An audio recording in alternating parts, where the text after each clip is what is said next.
Say 9 News at 5:30. We want to get back to tonight's debate and the race for Virginia's next governor. Yeah, no matter who wins, this race will make history with two women as the major party candidates. Lieutenant Governor Winsome Earl Sears is the Republican candidate, and former 7th District Representative Abigail Spanberger is the Democratic candidate. Right now, polls show Spanberger with a double-digit lead. Yeah, Marcella Robertson is joining us tonight from Norfolk State University, where that debate is set to start in about an hour and a half. And Marcella, we know you got to talk with an expert about this race, Virginia politics, and with less than a month until Election Day, what impact will tonight's debate really have on this race?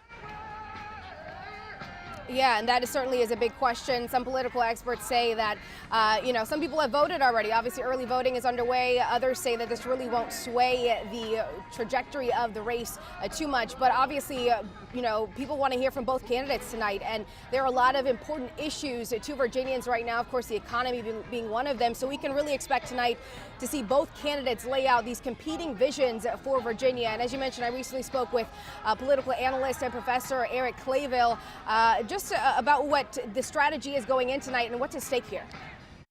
So I want to start first, strategy-wise. What can we expect from both candidates going into tonight? I think we're going to see both candidates lay out their plan for Virginia.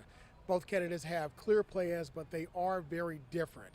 Tonight, voters will decide, for those who have not voted, because we do have early voting 40 days prior to Election Day here in the Commonwealth of Virginia, they're going to decide exactly which candidate they believe not only will be the first female governor of the Commonwealth, but will lead them into the next 4 years.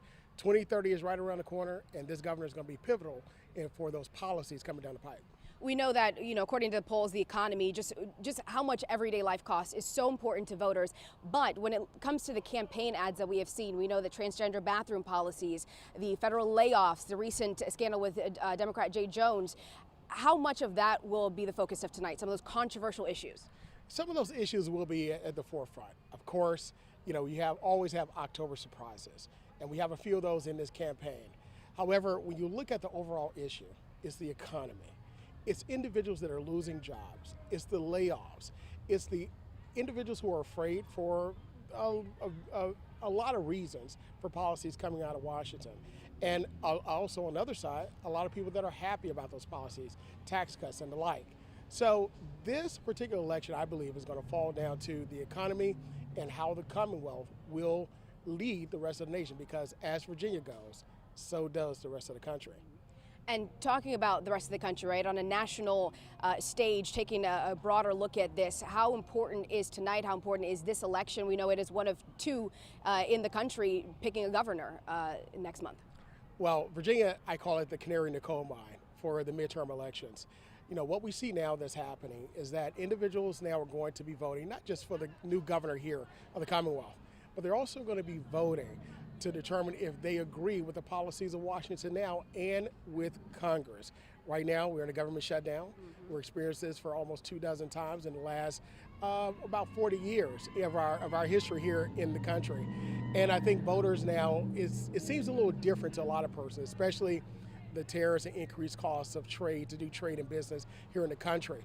So, this particular election, I think, holds a very special place and a very important place in the entire cycle of politics for the United States, but also for the world. So obviously a lot at stake here in this race as we head into Election Day. Something else that we're going to be looking for tonight is the government shutdown, how each candidate really addresses this. And political experts say what to really look out for here is, will either candidate stray from the party's stance on the government shutdown and this blame game that they've been playing? And will we hear the word compromise from either candidate tonight? Again, that debate gets underway in about an hour and a half here at Norfolk State University at 7 o'clock. Back to you. Awesome.